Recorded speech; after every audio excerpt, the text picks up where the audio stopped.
പെരിങ്ങോട്ടുകര ദേവസ്ഥാനത്ത് നടന്നുവരുന്ന 12ാമത് നാദയോഗി ദക്ഷിണാമൂർത്തി സംഗീത നൃത്തോത്സവത്തിന്റെ 7ാം ദിവസം സംഗീത ലഹരിയിൽ ആറാടി. രാഗധ്വനി തിരുവമ്പാടി സംഗീതജ്ഞന്മാരുടെ അഷ്ടപതിയോടെയാണ് പരിപാടികൾ ആരംഭിച്ചത്.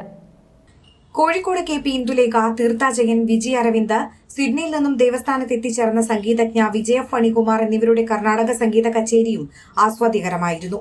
വയലിനിൽ കലാമണ്ഡലം ശ്രീരാജും, മൃദംഗത്തിൽ കോട്ടയം മനോജ് കുമാറും, ഗഞ്ചിറയിൽ ഇരിങ്ങാലക്കുട മുരളീധരനും പക്കം വായിച്ചു.